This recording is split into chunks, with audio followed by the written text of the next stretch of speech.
Welcome, everyone, to tonight's program, Local Farms and Resilience, the No-Till Experiment.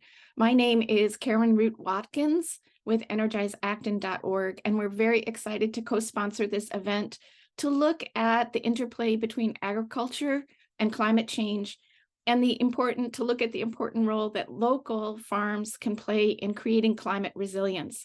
So we're very excited to welcome Andrew Johnson and Ben Howell of the Good Food Farm in Ashby and Anna Kelkling of Gaining Ground in Concord. First, a quick word about EnergizeActon.org. EnergizeActon.org is a community website. It's free membership, and it's designed to help us look at how to create a more carbon-free future. When you go to the website, you can check the tab About Us. We're co-sponsored by the Town of Acton Sustainability Office and the Acton Climate Coalition. Check out upcoming events, learn about teams for mutual support. But basically, the heart of EnergizeActon.org are the actions. And they range from things that we can do right away, eating more plant-based foods, to big ticket items that take planning. For instance, installing solar. And I'll take one look at that page. When you go into one of the action pages, you'll see a number of tabs: description, steps to take when you're ready to act, deep dive for more background information. And once you've completed an action, once you've had those solar panels installed, you can write a testimonial. And what we really hope with Energize Acton is that people will find these two buttons in the middle of the page, to do and done, really helpful in planning how to reduce our carbon footprints, because it does take planning. Some of the items are very expensive, some of the actions are very expensive, but every choice you make matters. So going back to the main actions page, you'll see that there are always two buttons on the side. If you've signed in, it will show you how much you've saved in terms of CO2 released into the atmosphere by the actions that you've taken. And it'll also list what's still left to be done. So we hope that you'll consider joining Energize Acton. It's free, there are no strings attached. You'll get occasional emails about events and new campaigns, like the new Acton Clean Energy Coaches that are available now to help consult on things like heat pumps and solar and even EVs. So please check us out. And we hope that you'll enjoy tonight's program, which is also helping us move toward a more livable future. Thank you very much, and I will pass the baton to Andrew Johnson. Thanks, Andrew. Awesome. Are you guys seeing the screen clearly? Yes. Wonderful. Well, thank you so much, Karen, for all of your work to help make this event happen this evening. I really appreciate it. And let's just do a quick introduction of the three of us before we get going. Okay, so I'm Andrew Johnson. I am the farm manager over at the Good Food Farm in Ashby, and I would say my spirit vegetable is cabbage. My name is Ben Howell. I'm the assistant farm manager over in Ashby at the Good Food Farm, and my spirit vegetable is a beet. And then Anna, if you want to. Hey everyone. My name's Anna Kelkling. I'm the farm manager at Gaining Ground, also beginning to start my own farm in Haverhill, Mass. I really love corn in all forms. Wonderful. Awesome. Well, here's a quick overview of what we'll be talking about this evening. First, Ben and I are going to give some context as to where we find ourselves in the midst of the climate crisis and how agriculture specifically fits into all of that. And then Anna's going to share about the really amazing work they're doing over at Gaining Ground to promote food security and soil health. And then finally, I'll wrap up the presentation with a few slides on the work we're doing here at the Good Food Farm to build a viable business based on no-till farming practices. And then following the presentation, there will be time for question and answer. Please feel free to put your questions in the chat throughout the evening, and we'll get to them at the end. Appreciate it. So I am sure that most of you are pretty familiar with the slight pickle that humanity finds itself in these days. And I imagine that's played a role in your interests in the sponsors of this presentation, as well as in the topics themselves. So I'm going to run through the highlights to make sure we're all on the same page, and then we'll take a look at the potential for agriculture to play a role in climate adaptation. This graphic probably looks familiar. It's called the Keeling curve, which is a plot of carbon dioxide concentration in the atmosphere in parts per million as measured from the top of Mauna Loa, Hawaii. Now, this measurement has been taken regularly since 1956. The reason it zigs up and down so much is actually pretty intuitive. It's all about the seasons. The northern hemisphere accounts for the great majority of the world's land mass. And so as spring arrives here and foliage begins to bloom, photosynthesis kicks into high gear, drawing down more CO2 than humanity emits. And then when fall arrives in the north and most global foliage goes dormant, worldwide carbon drawdown capacity decreases dramatically and atmospheric CO2 increases, almost always by a greater amount than it decreased over the summer. The shape of the Keeling curve is the long-term result of these phenomena. So CO2 concentration and that of other greenhouse gases such as methane and nitrous oxide, collectively referred to as carbon dioxide and equivalents, they all impact the ability of the Earth's atmosphere to retain heat. The entire reason why global warming is even happening, I'm sure we all know, is because of this greenhouse effect. So all in all, more CO2 and its equivalents in the atmosphere means we get a warmer world over time and on average. I'm sure many of you are also familiar with this one often mentioned number, 1.5 degrees Celsius, which equates to roughly 2.7 degrees Fahrenheit. As a reminder, it refers to the global average temperature increase since the end of the pre-industrial age of history, which was when Great Britain began its coal-powered industrial revolution in the middle of the 1700s. Once humanity began converting large amounts of fossil carbon into both useful energy and greenhouse gas emissions, the atmospheric CO2 concentration started ticking up. But why do so many important people talk about a tiny average global temperature increase like it's such a big deal? In a phrase, tipping points. These are warming thresholds that, if crossed, trigger large-scale and potentially irreversible changes in particular parts of the Earth system. Examples of tipping points include the die-off of low-latitude coral reefs, the collapse of the West Antarctic ice sheet, the abrupt thaw of the boreal forest permafrost, and the dieback of the Amazon rainforest, among others. Each of these is likely to be triggered at different thresholds. Elements with peach circles will likely be triggered with less than 2 degrees C of warming, orange diamonds between 2 and 4 degrees, and red triangles with more than 4. Now, many of these have the individual potential to release further CO2 and equivalents into the atmosphere, or to severely reduce the capacity of a major carbon sink, a naturally occurring CO2 drawdown, to perform its vital function. Some of these could theoretically even flip from being a carbon sink to being a carbon source, where it would be belching CO2 back into the atmosphere. The problem with tipping points is that they have serious potential to act as dominoes. So in this graphic, the fiery bars represent a warming range for the triggers of each of the tipping points. The researchers who published the graphic have estimated with high confidence that, for example, the boreal permafrost abrupt thaw, which can be found roughly in the middle of all of these bars, could theoretically tip at 1 degree C at the lower end of that bar, though it's not likely to. It has a significant risk of tipping at 1.5 degrees C and a virtual guarantee of tipping at 2.5 degrees C and higher, which is the top of that bar. In this context, when we say tip, we mean that the given element would enter into a transition phase that cannot be turned back once it begins. The element would now be unstable and in search of a new equilibrium point, regardless of the human needs and wants in light of that final equilibrium. Abrupt permafrost thaw is a particularly good example of a tipping point, as it has the potential for additional massive emissions all on its own. Before permafrost melts, organic matter stored in the frozen soil cannot decompose, as it's too cold for the relevant microbes to do their thing.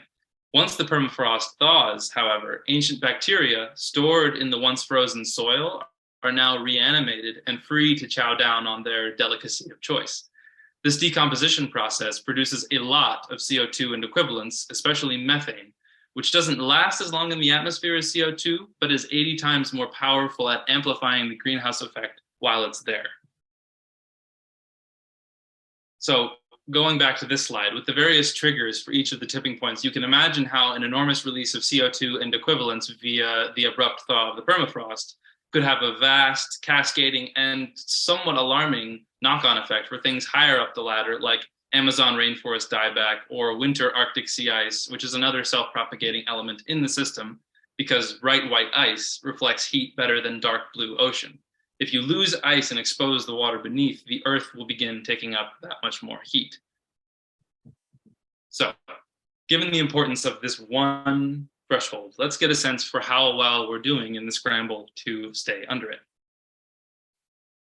As I'm sure many are aware, President Biden signed the Inflation Reduction Act into law this past August. The bill was the largest investment into addressing climate change in US history and included a wide array of funding and incentives for electric vehicles, home energy supply, advanced manufacturing, climate smart agriculture, and more. And in November, COP27 delegates reached what has been described as a breakthrough agreement on a new loss and damage fund with the aim of helping vulnerable countries adapt to the effects of climate change that are already here or coming down the pipeline in years to come. So, can we declare victory? No, not quite. Unfortunately, we still live in a world where about 80% of our global energy needs are dependent upon fossil fuels, and the idea that we can just turn the spigot off tomorrow and be okay is a farce. At the same time, the fossil fuel industry has immense political heft. In addition, the legally binding fiduciary duty of the leaders of those companies to protect the interests of their shareholders above all else means that, and this is no exaggeration, we are in the midst of a fight for our future with some of the basic assumptions of our own civilization. As an example, just 2 weeks ago, the US climate envoy John Kerry loudly applauded the appointment of the Emirati oil minister to oversee future COPs, or climate summits. Over the last several days, both Chevron and ExxonMobil have announced record profit years in 2022, and Chevron decided to take much of that money and buy back its own stock from the public market, juicing its stock price and further enriching shareholders. And banks are financing new oil and gas projects despite having signed on to carbon neutrality pledges. So let's have a quick look at the history of climate moments and agreements to see where we stand. Here's that famous Keeling curve again, but this time I'm going to add a few overlays to give us a sense of how not new this problem is. So, in 1972, a team of MIT scientists issued a report titled The Limits to Growth, in which a robust critique of endless economic growth was published for all to see. The book caused a firestorm and was ridiculed by President Reagan several years later. In 1979, one of the first major international summits on climate change was held in Geneva, Switzerland. It was attended by scientists from a wide range of disciplines and ultimately led to the creation of the International Panel on Climate Change, or IPCC. In 1988, climate scientist James Hansen testified before Congress, declaring that global warming had begun and was already influencing the probability of extreme weather events. In 1992, 1,700 leading scientists published World Scientists' Warning to Humanity, in which they declared that human beings and the natural world are on a collision course. In 1994, the UN Framework Convention on Climate Change went into effect. It was established to combat human interference with the climate system, in part by stabilizing greenhouse gas concentrations in the atmosphere. In 1997, the first implementation of the UN framework went into effect in the form of the Kyoto Protocol. It nominally committed states to reducing greenhouse gas emissions to a, quote, level that would prevent dangerous anthropogenic interference with the climate system. In 2009, the Copenhagen Accord was, quote, taken note of, those are the official words, by the participants of COP15. It endorsed the continuation of the Kyoto Protocol, underlined climate change as one of the greatest challenges of our time, and emphasized a, quote, strong political will to urgently combat it. In 2015, the Paris Agreement established several mechanisms for emissions accounting, and the target warming limit was lowered from 2 degrees C to well below 2, with a preference for 1.5. Many leaders praised the agreement, while several environmentalists and analysts critiqued it as insufficiently binding. In 2017, about 15,000 leading scientists published World Scientists' Warning to Humanity, a second notice, calling on humanity to rapidly reduce per capita consumption of fossil fuels, meat, and other resources. And in 2021, COP26 became the first conference to produce a pact explicitly committing to reductions in the use of coal. That said, the conference ended with the adoption of a less stringent resolution than had been anticipated. So, all in all, my own impression of the history of climate conferences and commitments is well captured by this cartoon. It's settled. We agree to sign a pledge to hold another meeting to consider changing course at a date yet to be determined. So where does this leave us? Well, according to the UN Environment Programme, or UNEP, the parent organization of the IPCC, as of 3 months ago, there is no credible pathway in place to ensure warming is contained to 1.5 degrees C. For those who would like to look into this further, I encourage you to Google 2022 emissions gap report and click on the top result to read for yourself what UNEP has to say about this. And according to Catherine Hayhoe, a prominent climate scientist and educator, we have built a civilization based on a world that doesn't exist anymore. Before we go any further, I want to pause and acknowledge the weight of some of these claims. This is really tough stuff, and certainly not easy to come to terms with. But some of our best minds are telling us that this is how it is. So let's all on this Zoom literally take a deep breath and return to center. So 1, 2, 3, inhale. And exhale. Thank you, everyone. So things are changing, and in many ways, they're not in our control. Where does farming come into this? We need to find ways to feed ourselves and thrive in a warmer world with a less stable climate. And we need to do this in a way that doesn't exacerbate the problems further. Our mission is one of resilience, defined as the capacity to withstand or recover quickly from difficulties. Toughness.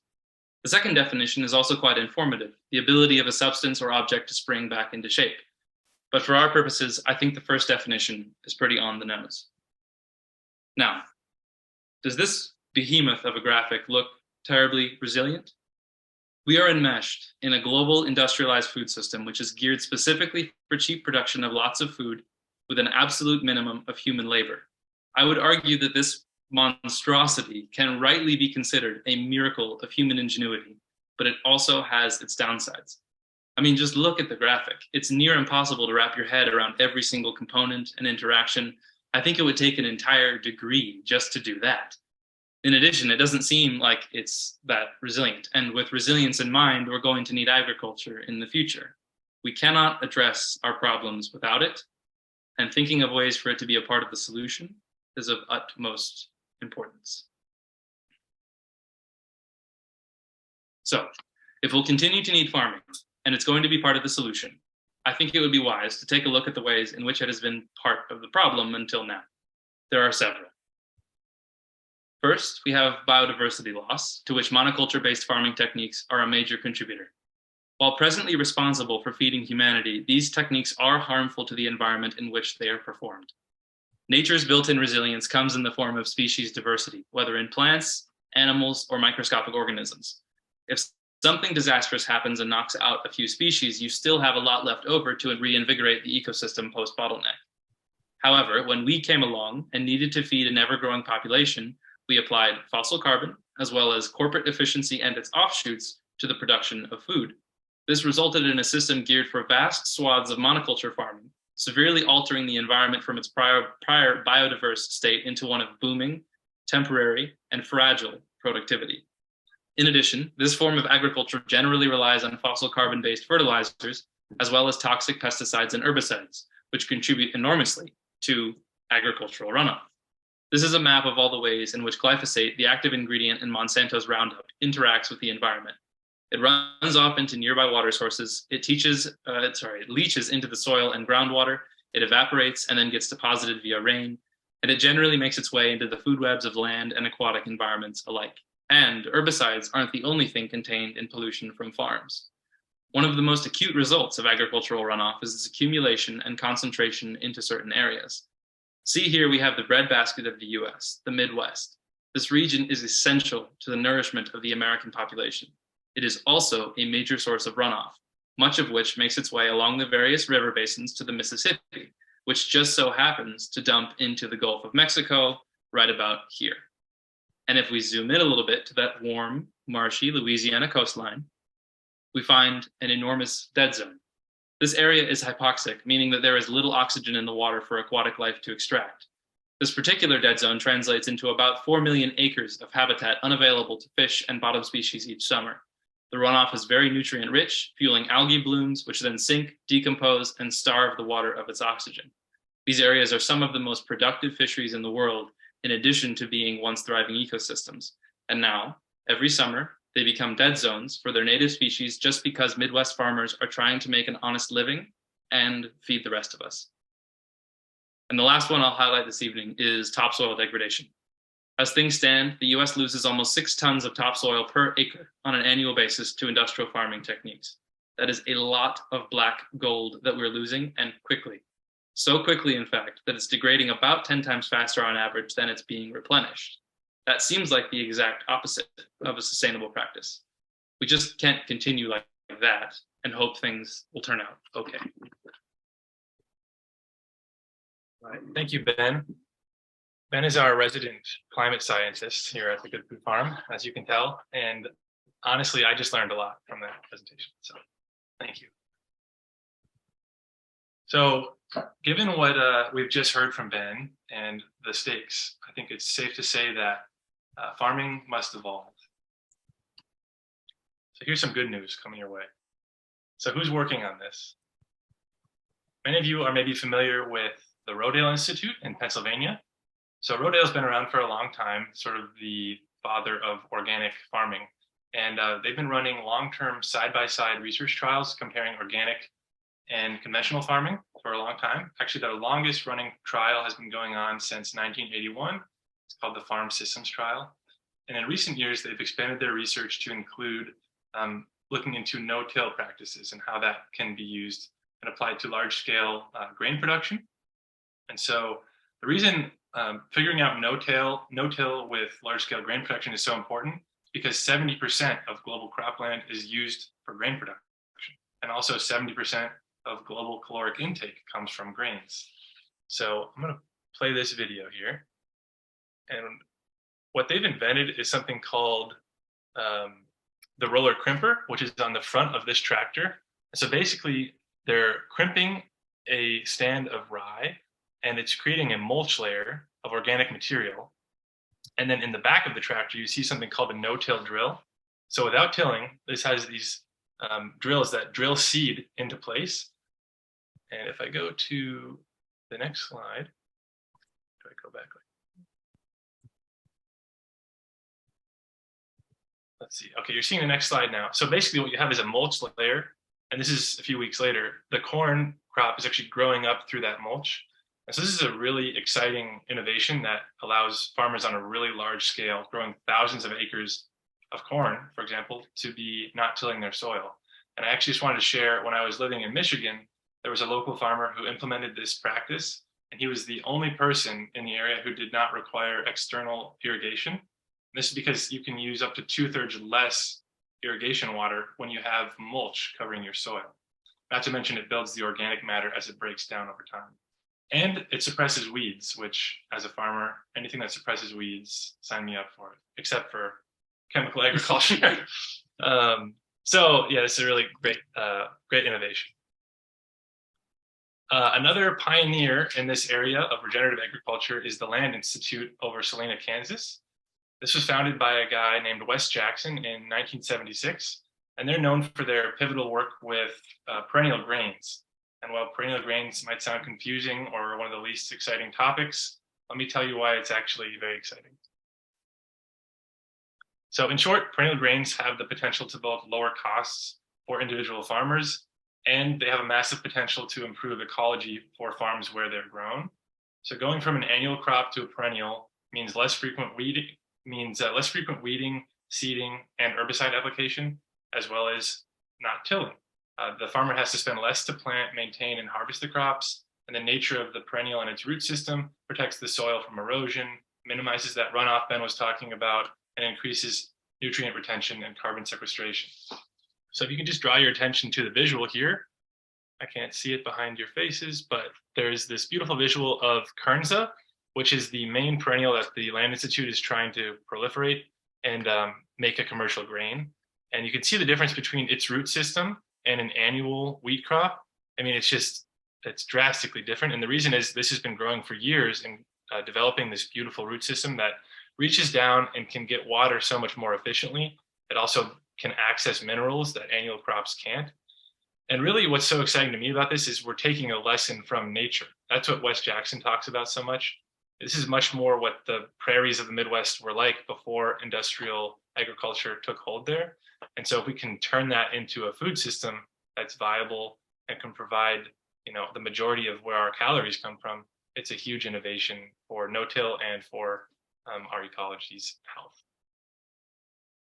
Okay, so now we've talked a little bit about how no-till practices are being implemented with large-scale grain production, which is really exciting, but also how can this be done with vegetables, you may be wondering. So let's talk about some of the practices and systems that people are developing to grow annual vegetables using no-till systems.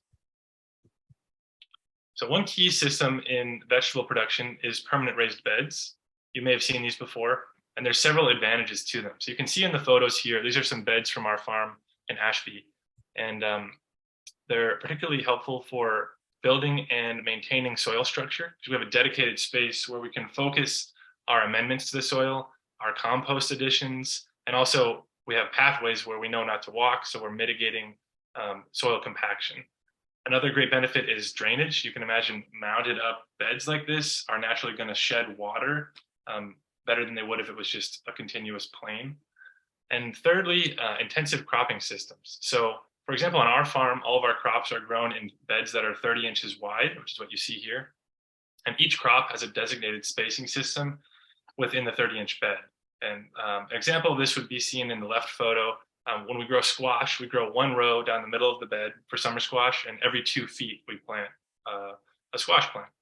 Head lettuce, on the other hand, would be 3 rows planted every 10 to 12 inches. And broccoli is 2 rows every 18 inches. So having systems like these just help us to cultivate, harvest, and crop plan much more efficiently within our system. So another essential practice in producing no-till vegetables is called broad forking. The broad fork is basically a tool that provides some of the benefits of tillage without some of the downsides. So whereas tillage does a really good job aerating the soil, mixing in amendments, and incorporating organic matter, and I'll just share it. I think people would know from the nature of this event, but in case you're not familiar with what tilling is, it's just a wide-scale, widely adopted practice that breaks up the soil. But the issue is it's kind of a violent breaking up as the soil structure suffers. And what you're doing with the broad fork, on the other hand, is you're aerating the soil, but you're not inverting it. And so there's a few benefits. One is that it preserves the soil structure and the fungal networks, which are critical to plant health and the healthy ecology in the soil. But also, what you're doing is you're not bringing up new weed seed, which of course is really important if you're going to be efficient in producing vegetables. So I'll play you a little video from Johnny's here. This is their director of tools, I think, over there. Basically, you can see how it's a human scale system. You know, he's with his body driving the tines into the soil, and he's just prying it back. And that does not invert the soil, but it does get the oxygen down in there that plants need. And it doesn't bring up new weed seeds. So that's the broad fork.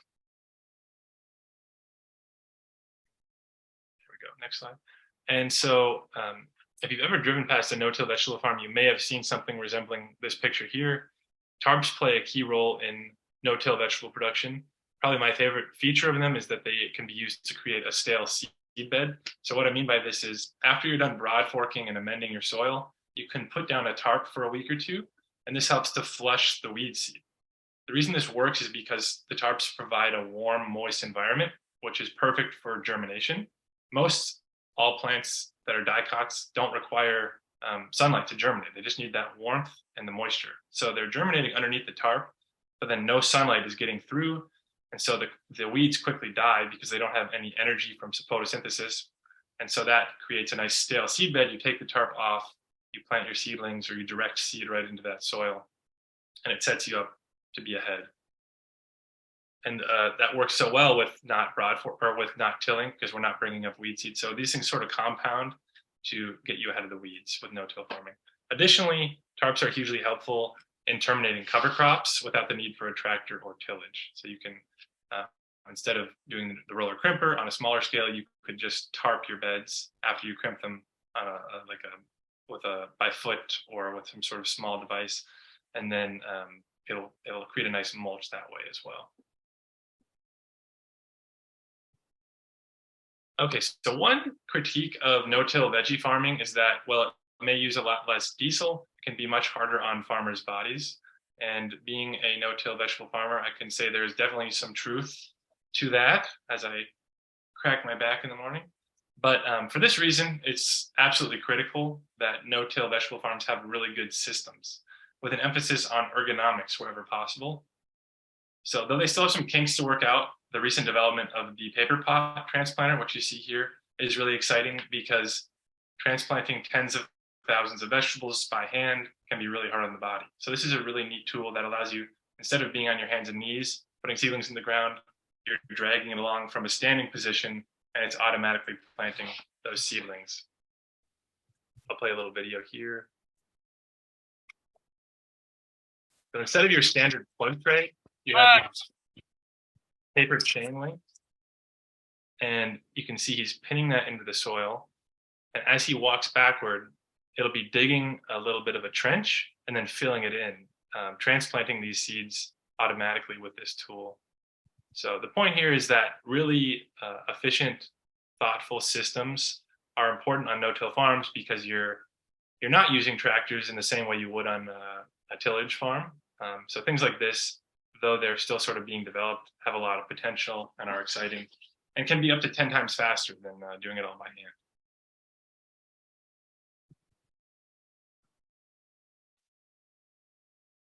All right, so you've heard a little bit about the practices of no-till vegetable farming that sort of generally make up how people are doing things in this space. And now you're going to hear from Anna about some specifics of how they're implementing that at Gaining Ground Farm. Great. Thanks, Andrew. Hi, everyone. It's really nice to see some familiar names, and I wish we could all be together outside on the land and experience it outside, but excited we get to have this time together. So again, my name's Anna Kalklin. I have been working with Gaining Ground for, this will be my 5th year.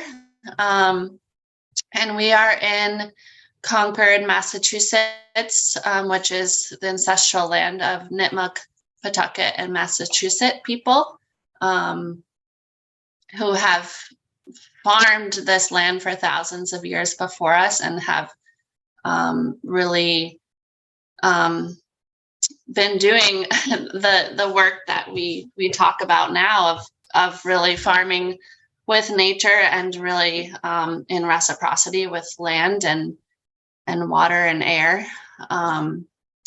Yeah, and then also Concord is a place where the water flows through the grasses.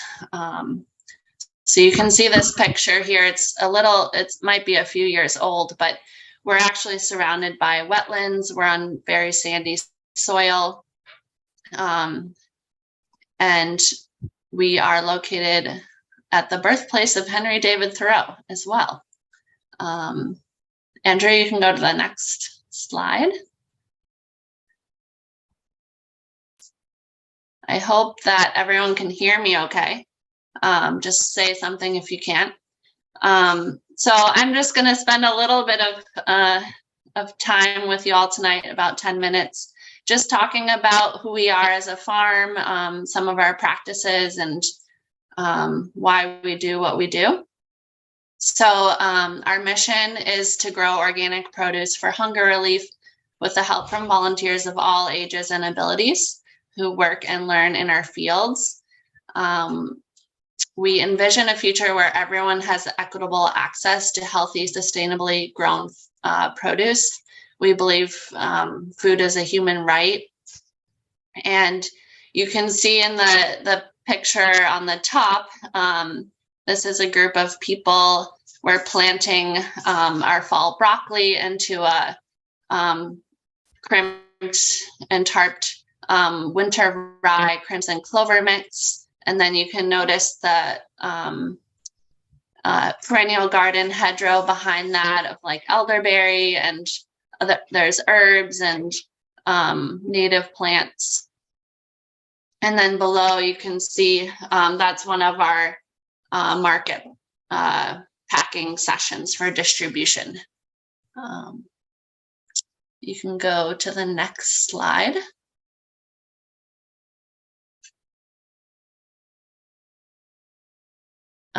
So just briefly, food insecurity is a serious issue in Massachusetts. It's, obviously been climbing since before the pandemic, but currently I think we're up to 1 in 5 households are food insecure. So it is a major issue, just right in our own neighborhoods.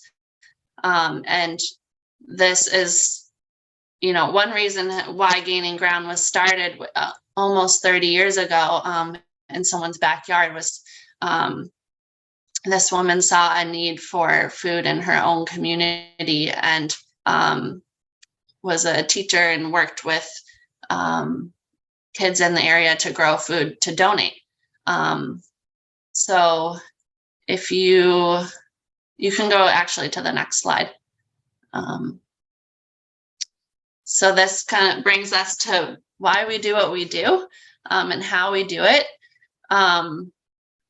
So Gaining Ground, we're a nonprofit farm. We grow on 3 acres of land that we lease from the town of Concord and also Massport. We're right next to Hanscom Air Force Base. Lots of planes going overhead.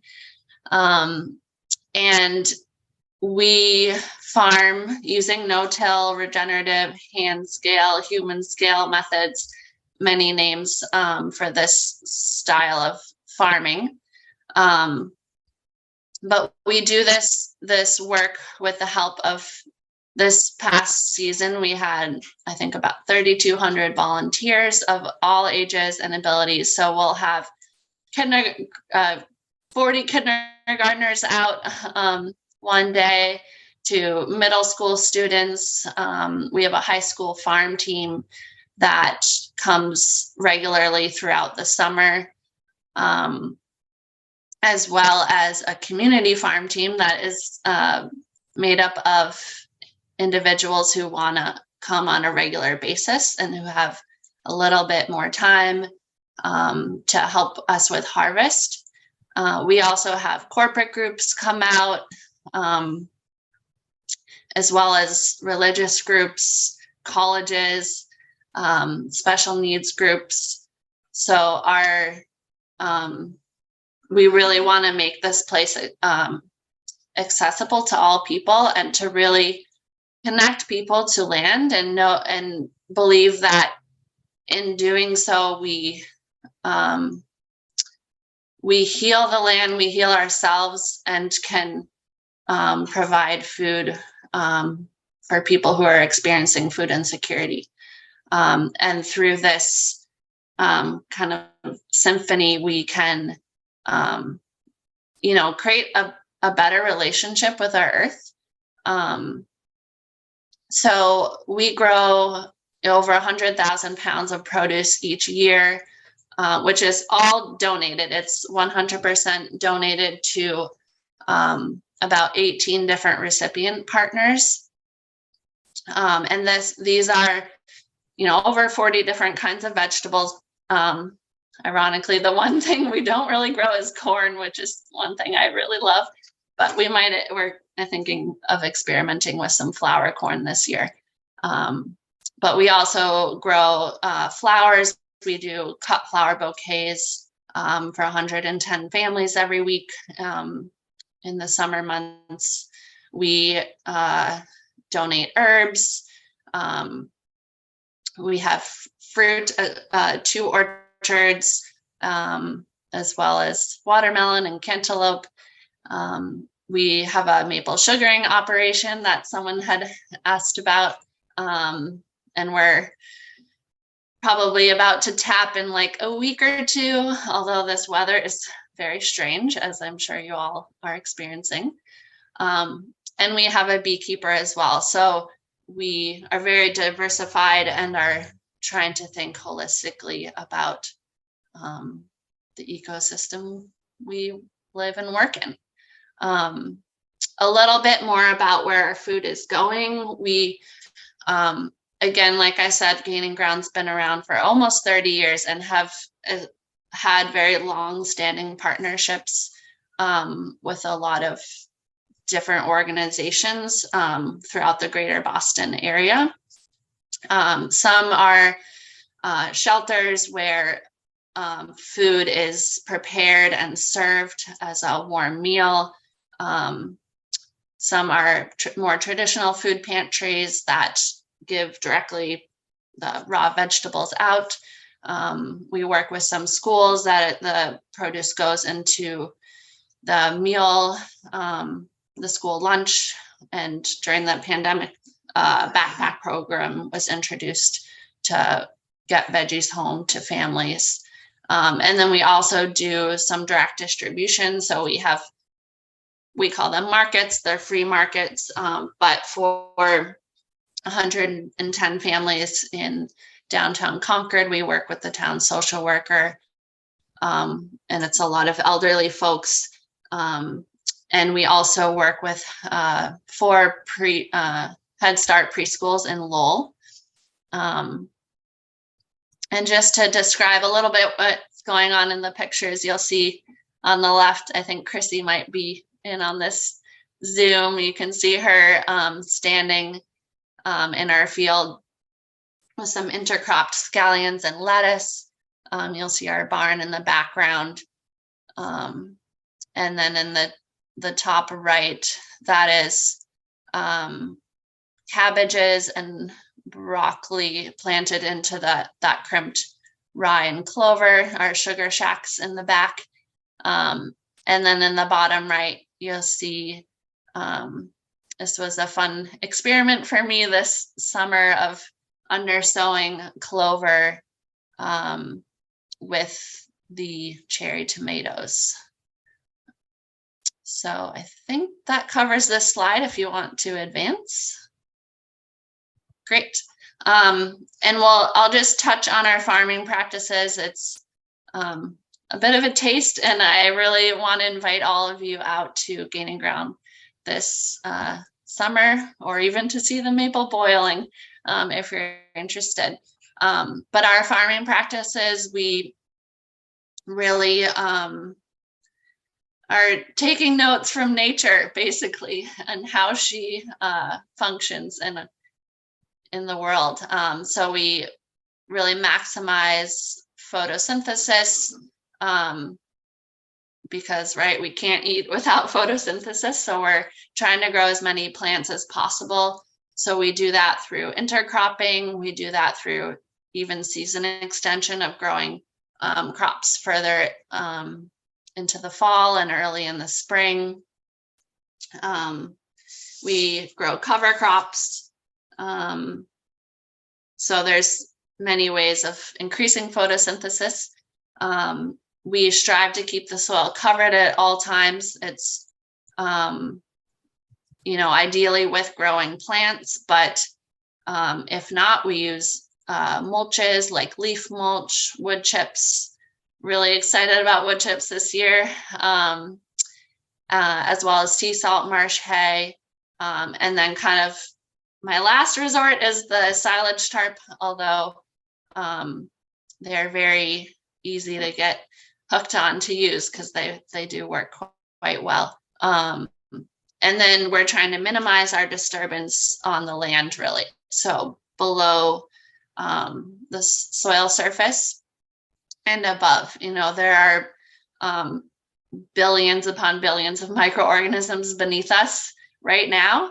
And they are really working together to provide really healthy, nutritious vegetables. So there's definitely like some studies coming out that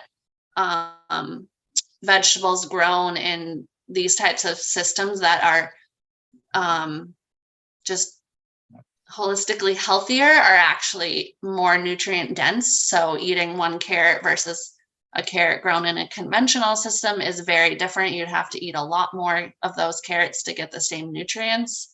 It's also just more vibrant and flavorful and exciting to eat. So, and then finally, we really want to celebrate that diversity. I put up a bat house. I haven't gotten a bat yet, but hoping. Bluebird houses. We have perennial garden hedgerows strategically placed around the farm, at least I think it's every 500 feet about, for pollinator habitat, as well as to harvest off of herbs and fruit trees. I've been trying to plant more native plants the last 2 years. So those are kind of our core principles and like framework of how we farm. And then I just like to include the remembering of that nature is collaborative and communicative at heart, generous and supportive. Everything transforms. She's a holistic thinker, and that everything really is interdependent on one another, including ourselves, and that every being has an important role to play within this system. So yeah, as the pictures, you can see our high school farm team doing some broad forking like Andrew had mentioned. And then below, you'll see we have one of our cut flower plots. And you just walk in there and it's just buzzing with life, and it's such a beautiful experience to be in. So looking forward to that now that we're in February. And then Andrew, I think you can go to the last slide.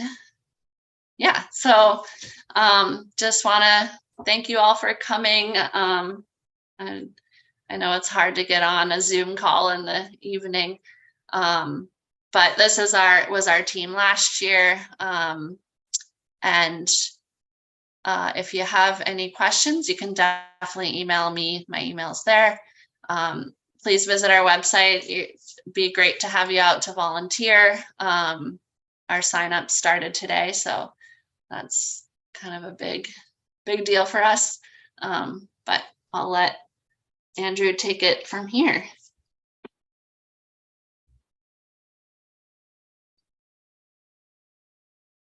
Sorry, I was muted. Thank you so much, Anna. I just want to say that I would encourage any of you to visit Gaining Ground Farm. It's amazing what they're doing. Like over 100,000 pounds of vegetables grown with like the best methods we know how, and donated to people who wouldn't otherwise have access to them. So really amazing place. And so now that you've heard a bit about a nonprofit farm using no-till techniques, I want to tell you how we are creating a viable business using no-till systems over at the Good Food Farm. And like Anna was saying, seeing these photos, I am really yearning for summer. We have, I think, a predicted low of -15 degrees tomorrow before the wind chill. So cannot wait for vegetables just around the corner.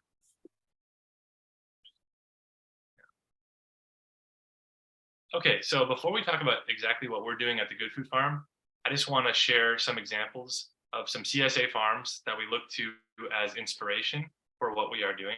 CSA meaning community supported agriculture. And so you can see here, we've got 10 Mothers Farm in Cedar Grove, North Carolina. They're growing on 1.5 acres.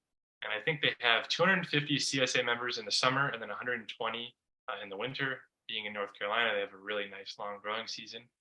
And they are a certified living wage employer doing some amazing work down there. Also, Ossawaga Farm in Putnam, Connecticut. They just have a really beautiful farm not too far from the Boston area, and they are specializing in Japanese vegetables. And then, of course, Neversink Farm, which has been at the center of the no-till discussion and movement for a while now. They're in Claryville, New York, and they grow on just 1.5 acres, and they average, I think it's $275,000 of revenue per acre using no-till methods. So that just goes to show that you can really intensively manage using no-till systems and produce a lot of vegetables in a very small area. And they have a compost-based system, so they're building the soil health as they're doing it. It's really quite inspiring. Okay, now for the Good Food Farm. So the Good Food Farm started about 1.5 years ago. Myself and a family, the Simons in Ashby, Massachusetts, got together to start this farm. And to begin, I just want to read our mission statement to you. So the Good Food Farm exists to promote ecological, communal, and physical health by applying systems thinking and data-driven decision-making to regenerative agriculture, ultimately producing the most nutrient-dense food possible. So that's a lot of nice words, but what does that all really mean? Let's get into that. So as Anna was sort of alluding to, nutrient density is so much at the core of what we've been doing. Perhaps you've heard this topic floating around lately. There's a growing interest in the topic, but what does that really mean? So, well, the jury is really out on as to exactly what combination of nutrients is optimal for human health outcomes. We do know that there are some key elements, namely calcium, iron, potassium, magnesium, zinc, and sulfur. And then there's a couple compounds as well, antioxidants and polyphenols, that are regarded as particularly important for human health. Thanks to the Bionutrient Food Association, which is based in central Massachusetts in Barre, we know that there exists significant variability in the levels of nutrients in our food, depending on the soil it was grown in. So this is very much the basis of what we do at the Good Food Farm. If you look at the graphic here, you'll see in the upper left corner, grapes, for example, and you can see for each crop as it goes around the circle. But grapes can have up to 15 times more nutrients, depending on the soil they're grown in, than the exact same grape, just grown in different soil conditions. I think carrots are somewhere on there. Leeks, it says, are 6 times more. So there's a lot of variability on the nutrients in our vegetables, depending on how it's grown. And so at the Good Food Farm, we endeavor, really more than anything else, to pursue practices that allow us to optimize our vegetables for having the most nutrient density. And the ways we're doing that are with no-till techniques, which you've heard a lot about tonight, partnering with nature, mineralization, which is based on an annual soil report. So based on that, we want to balance the minerals in our soil. Adding compost, so we make and add compost, which is a fantastic way to get microbes going in the soil. Doing cover cropping, which builds organic matter and keeps that photosynthesis going all the time. And then compost teas, which are like a tea that you're brewing with compost and inoculating the soil with really beneficial microbes as well. Another key tenet of what we do here at the Good Food Farm is systems thinking. So to explain what I mean by this, I want to give you a little bit of my personal history. So I haven't always been in farming. My background is actually in industrial and systems engineering. And if you don't know what that means, basically it's a type of engineering where you get a degree that gives you a bunch of tools that you can apply to optimize and improve lots of different types of systems. So after graduating from school with my bachelor's degree, I went and got a job working for NASA at the Jet Propulsion Laboratory in Pasadena, California. And pretty quickly, I realized that this was a really cool place, but not the place for me to be working. I found myself, instead of being excited about the Mars rover that we were working on, I was thinking back and daydreaming to my former summer on a no-till farm in Michigan where I had worked. So where am I here? So when the pandemic hit, I decided to quit my job at NASA and go volunteer on a vegetable farm. You can imagine my parents were not super excited with that prospect. But I want to say that systems engineering is actually hugely applicable to what we're doing on these small scale farms. Farming is just a bunch of systems that we are bringing together for the production of food. So these same tools that I was taught in school, usually to be applied to help corporations make as much money as possible, these can also be used to create systems that eliminate some of our labor costs on the farm, help us reduce waste, and ultimately produce food at a lower price, making it more available to our customers. So you can see some of the systems in these pictures. So standard operating procedures are something we've been working hard on this winter. That's going to make it much easier for us to train new employees to our wash pack, our transplanting, our greenhouse operation. You name it, we want to have it articulated so we can go over it at the table before we go out to the field, and then we can go over it again, and there's something to revisit. Then you can see in the upper right, this is for our laying hen operation. We raise heritage breed laying hens for eggs. And so this is a really cool system we base this on. And then basically what it does is it's like a rollaway. So your eggs ideally don't get covered in chicken manure and it keeps them clean, which reduces labor because you don't have to wash the eggs. So they're sloped in there, the nesting boxes, and it rolls down under that latched area that the chickens can't get access to. And then you can see a root washer in the bottom left. That's a device that we're working on building right now, which actually can wash up to 2,000 pounds of vegetables per hour. So little things like this make a huge difference for small scale farms. We still need to be taking advantage of economies of scale where we can in order to produce food at a rate that is accessible to as many people as possible. And then in the bottom right, that is our recent project, the mobile chicken coop that is sitting in my driveway right now. So that will hold up to about 500 chickens, and we'll move that around, and they'll sleep in there, and then they'll be out on pasture during the day. So it's a great way to rotationally graze and sort of integrate both animal husbandry with crop production. And the last part of our mission that I want to share with you this evening is that we really seek to promote human flourishing with the work we're doing at the Good Food Farm. So here's a quote from one of my favorite authors, Wendell Berry, to sort of paint the picture of what I'm talking about. A proper community, we should remember also, is a commonwealth, a place, a resource, an economy. It answers the needs, practical as well as social and spiritual, of its members. Among them, the need to need one another. The answer to the present alignment of political power with wealth is the restoration of the identity of community and economy. And that last part is what I want to draw your attention to. The restoration of identity of community and economy. That describes so well what we're attempting to do at the Good Food Farm here in Ashby. And we're trying to do that by connecting people with place. Like we're sort of the for-profit partner to what they're doing at Gaining Ground in many ways. Like we really want to connect our customers to place. Specifically, we do this with our CSA, which means or stands for Community Supported Agriculture. And this remains such an exciting model to me because it exists in the face of the globalized food system and economy that Ben was telling you about, where we have very endless options and we know so little about where our food is coming from.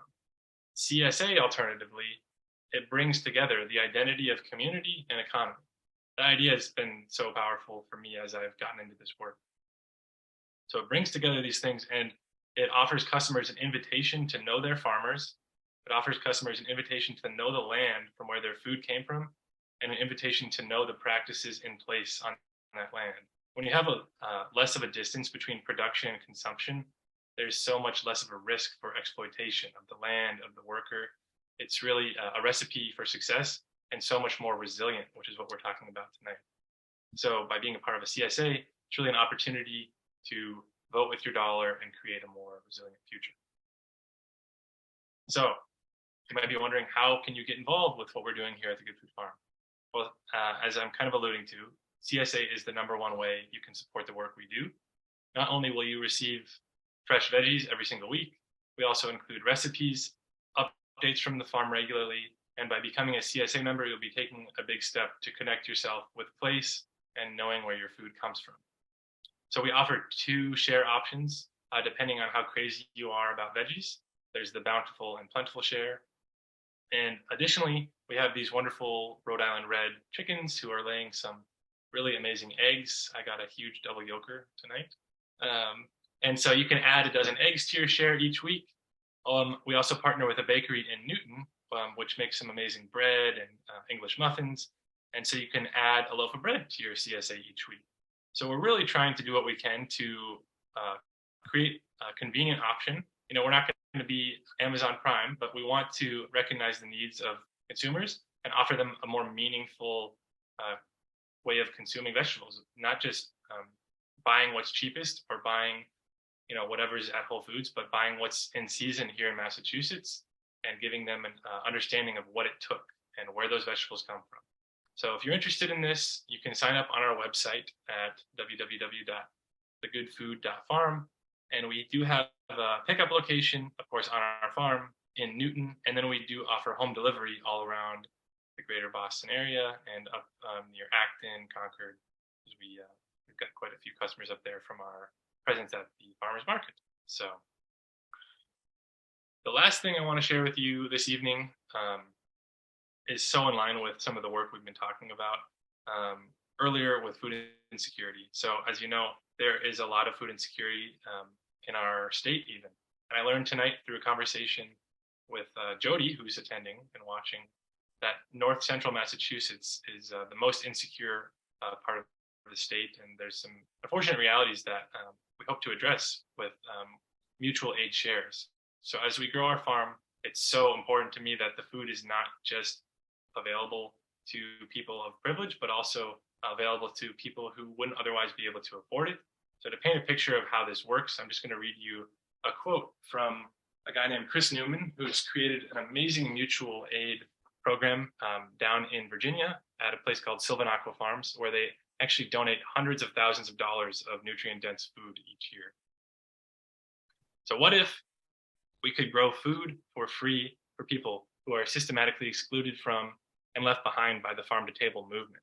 What if it was free because our audience banded together to fund the production of that food at just the cost of growing and distributing it? What if that low pricing was possible because free food bears almost no marketing cost, and there are dozens of organizations in our region already set up and funded to get that food the final mile to people's doorsteps? So I find the work they're doing just absolutely inspiring.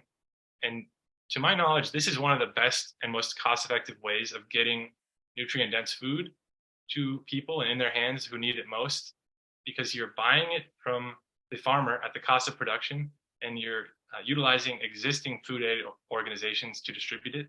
So if this is something that you're interested in, it both supports the work we're doing at the Good Food Farm and allows us to use more of our land to grow really amazing produce for people who need it the most. And this is a great option for folks who don't live in Massachusetts, who might be attending and want to support the work we're doing. And you can take a look at that at our website, thegoodfood.farm/products/mutual aid. So you've heard a lot tonight about the state of the climate, about how agriculture has contributed to the climate crisis, about how agriculture can be used to partner with nature and produce food in a different way, and how that is taking off all around the country and specifically here in Massachusetts. And then some great ways that you can get involved, whether you want vegetables for yourself through our CSA, or you want to go donate to mutual aid model or to Gaining Ground. They have amazing volunteer opportunities. So with that, let's move into our question and answer. And if you have any questions, you can type them in the chat and we will address them. And if it's for someone specific, just include that as well. Thank you so much for joining us. So Andrew, I don't know if you can hear me. So one of the questions that came through the chat was related to the 3 farms that you mentioned as an inspiration for your no-till work. And the question was, are those farms organic farms? They are, yeah. They're not all organically certified. Some of them are, but absolutely. And we are also, Anna, are you guys organic certified at Gaining Ground? We're not, because we don't sell anything, but we practice organic methods and don't spray any even organic pesticides. So Totally. Yeah. So I wanted to use that sort of as an example. Like the work we do here is the same way. We don't spray even organic products because we're focused on soil health as the way to manage our pests and disease. So by having extremely healthy plants, and the organic movement, frankly, has been around a lot longer than the USDA certification.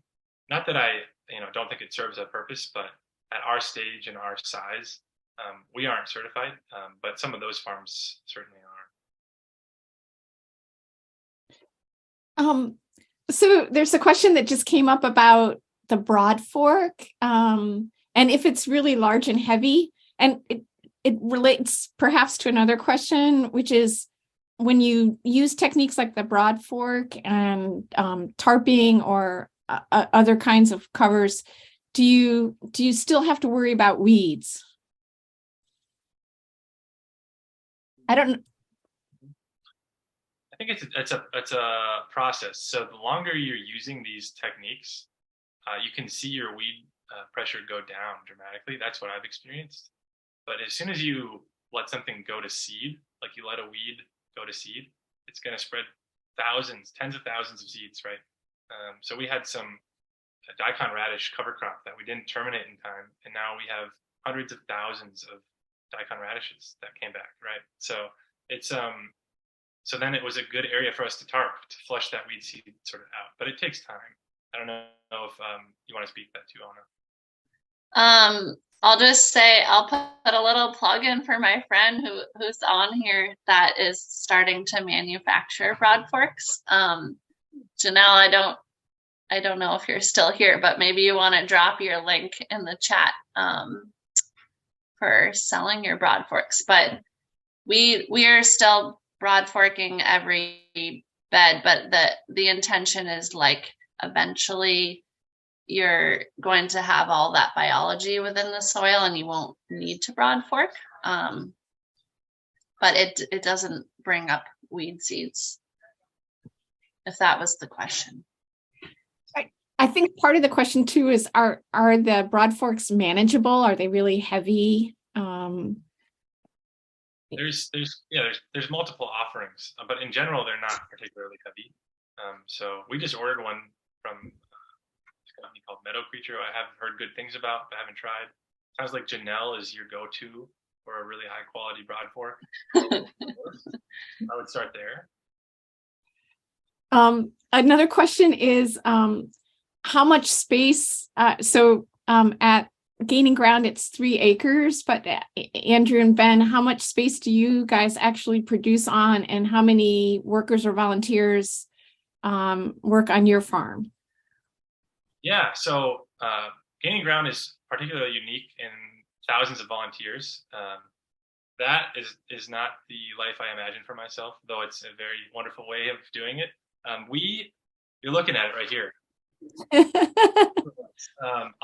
On 1 acre, and then in the past we have had woofers who come, and it's sort of an opportunity to learn, but they're not like full-time employees. So we hope to grow in the future, but right now we're doing 1 acre with 2 full-time people, and that's a fairly common ratio. I think Frith Farm up in Maine, they say 3 people per acre is a kind of good rule of thumb as they've grown. So if you're doing full-time for-profit sort of So farming. taking that a little bit to the climate angle, as water issues become a greater and greater factor out west, where so much farming is happening, like in the Central Valley in California, will small local farms become more critical, more important? And I mean, do you envision a lot more small farms and a lot more farmers? Yeah, I mean, I would say that in order for agriculture to really meet the moment in terms of climate mitigation, adaptation, and just generally being more in partnership with the land, inherently it's going to take more people working in agriculture, as well as I'm not trying to insinuate anything top down, but just structurally, we're going to need more small holders to, I think, promote the kind of biodiversity, and partnership with nature that I think it's lost through the whole monoculture and agribusiness swell. So yes, I think the answer is yes. We're going to need a lot more people working the land and a lot more smallholder farms. One person has a question about livestock and methane emissions from ruminant livestock, and also the fact that so much grain and corn is grown for livestock. Do you guys want to comment on that? Any of you? Sure. So I grew up in a place called Martin County, Minnesota, which is the second largest pork producing county in the country. There were 100 pigs for every 1 human, actually. And you can imagine that meant that almost all of the land was, if it wasn't pig barns, it was corn and soybeans grown by the thousands of acres. I mean, it was like I had to drive through 45 minutes of corn and soybeans before I saw the next, town bigger than 10,000 people. And so the current system, we've like exploited land to grow livestock in these confinement operations, it is, maybe you have more on this, Ben, too, but it's got its efficiencies in some ways, but it's not something that would last very long. And obviously the methane is huge output. So I think what I would promote, and a lot of folks in regenerative agriculture, is eating largely a plant-based diet, but then I try to eat pasture-raised animal products exclusively, because that can be way more naturally integrated into what we're doing with our vegetable production. You kind of rotating your crops around, and then you can have a section of the field where you're running your chickens, or if you have a ruminant like a cow with a lot of methane. The debate is sort of going on as to if pasture-raised cows who are managed really well and 100% grass-fed beef could be carbon neutral, because they're actually building the carbon sequestering capacity of the pasture they're on. Some people will tell you they can do that. Other people will say you can't do that. It seems unclear to me. But it's definitely a better option than a confinement lot to be using a rotational grazing method. I want to suggest, maybe we could stop the screen sharing and maybe just take a few questions from people unmuting themselves. And we have about 12 minutes to go before our time ends up. I do want to say thanks to all the people who put in spirit vegetables. The only repeats were 2 people put in mushrooms and 2 people put in tomatoes. But otherwise, there's this great variety of vegetables, which I think is kind of a beautiful thing. I think it says something good about all of us, that that we eat the spectrum of what's out there and give thanks for it. And speaking of thanks, just before we have any other questions, I really just want to give a heartfelt thank you to Andrew and Ben and Anna for, the amount of information that went into your slides and the amount of inspiration. It's just left me floored. And as somebody who's like, getting toward a certain point in the life cycle, I'm looking at you young people, and I'm just so thankful and just really blown away. So yeah, thank you so much for this. All right, if anybody else has questions, go ahead and maybe you can do the raised hand feature and we'll call on you and unmute. Or if anybody just wants to share any thoughts from the presentation.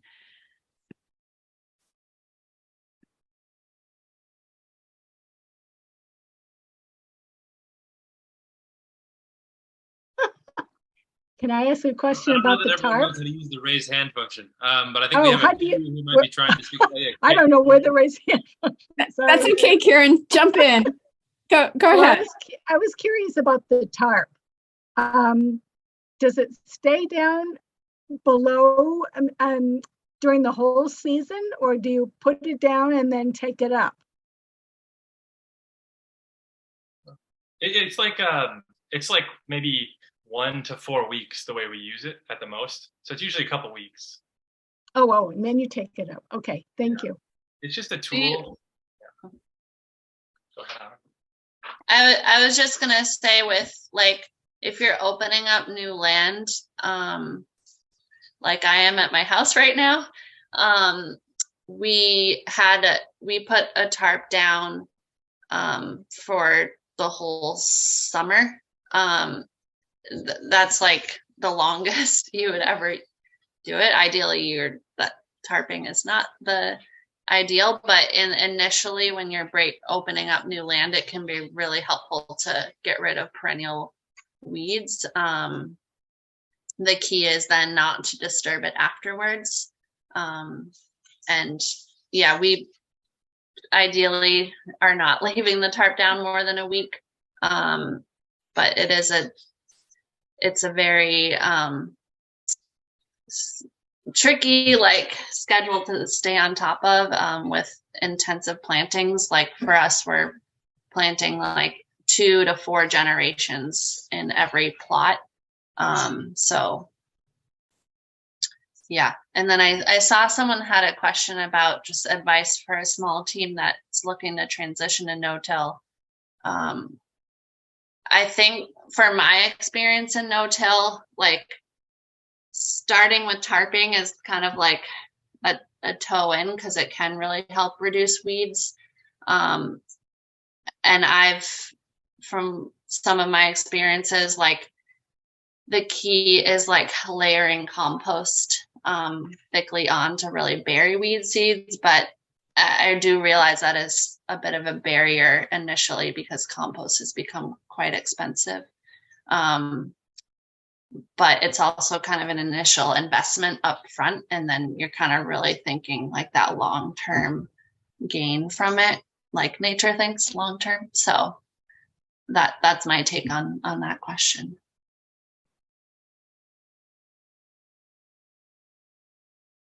There's also a question about companies. Are there companies in Massachusetts that offer large-scale compost teas? To my knowledge, I'm not sure. I was told by someone recently that people can charge a ton because so few companies do offer it. But I don't know of any locally. I mean, we created a brewing system here and make our own. So you can email me if you're interested in some of our extra compost tea, perhaps. So yeah, I'm not sure. Sorry, I wish I knew more about that. Yeah, I don't know either, but I'm very interested in compost tea. I do want to mention that On the compost tea for a second, you want to check with your nearest Rudolf Steiner group. They probably have somebody who does it anyways, and you can build off of theirs. They're sort of the original deans of compost teas.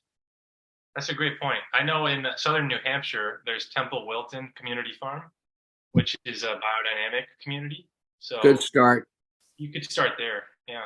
It's actually the home of the CSA too. The first CSA was at that. I'm not sure that's true, but We'll be having a debate about where the first CSA was next Monday, if you want to tune in. I think Robin Emmer in Western Mass had the first CSA. It was right there with them, I guess. Thank you. Let's not split hairs. When Andrew and I first started talking about this, Andrew, it's wonderful how you focus on community, and Anna too. I mean, community is obviously building people's link to the land and to each other is such an important part of both farms. But Andrew, you had mentioned that it would be nice to have like a follow-up to this, which might be a meal, maybe a potluck. And I know we haven't settled on anything, but I want to plant that seed with people who are local. I know we have people who came tonight who are from other states, which is really cool. We appreciate your presence. But we might try to do something local, and we will let you guys know if and when that happens, but we hope it would. Do you ever do stuff like that at Gaining Ground, like a volunteer potluck to We definitely do, and we could do that when it's nice out, but we don't have a great indoor space that's warm until, it's like maybe April or May. AH, would you like to unmute and participate? Yeah, for sure. So I'll throw my picture on now too. I had a question for both farms that concerns cover cropping, and I was just wondering if either of you or both of you could give some specifics on like timing with cover crop sowing and like sort of your application. Like, what are your thoughts around using what species you're using for the perceived benefit, and like how are you using them specifically in your application? Like, are you using them as understory and planting into them, or just sort of what are what's a little bit more of an elaboration on your cover cropping thought process and like some specifics behind it? That's it. Anna's got really impressive cover cropping at Gaining Ground, so let her take it. Okay, sure. Yeah, so I will say, like, after giving this presentation, like this is my 4th year working in a no-till system, so I feel like I'm still very new to it and learning how it's just so different from, I came from a more tractor-based farm, and yeah, it takes a long time to get it all figured out and observed. But basically for us, our 2 like go-to combos, you know, are the classic like oats and peas mix that we try to get in ideally in the Concord area by September 15th.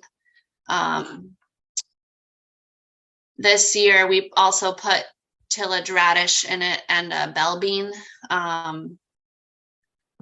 to add more diversity. I've heard it's ideal to have 4 different species, but so those combinations, and that's one of the easiest because it's, you know, it kills off in the winter time. And then it's really easy to just rake it off in the spring and direct seed into it, which is key, or transplant into it. And then the other combination that we've done is a winter rye and crimson clover. Crimson clover does seem to overwinter usually in our area. I have a friend in southern Maine that it didn't overwinter for him so much, but the crimson clover, but winter rye has the most energy of all the cover crops, I think, and that can really survive quite a deep winter and will stay photosynthesizing throughout the whole winter, which is what we want. We want the photosynthesis happening in the deeper root systems. So we use that combination, but that's pretty tricky to plan around because you have to essentially wait for it to just flower, and then we knock it down by hand, essentially. Like the roller crimper you saw on the tractor that Andrew talked about, it's like that, but the hand scale of crimping it, and then we tarp it. That's, for us, that happens like the 3rd week in May about. And it is quite important to get that timing right, because if you do it too early, the rye still has energy and wants to like go to seed essentially and, you know, produce its offspring. But if you do it too late, you know, then you run the risk of it dropping seed. So it is a window to get right. But once we crimp it and kill it with the silage tarp, if it's a hot, sunny week, that will kill it fully.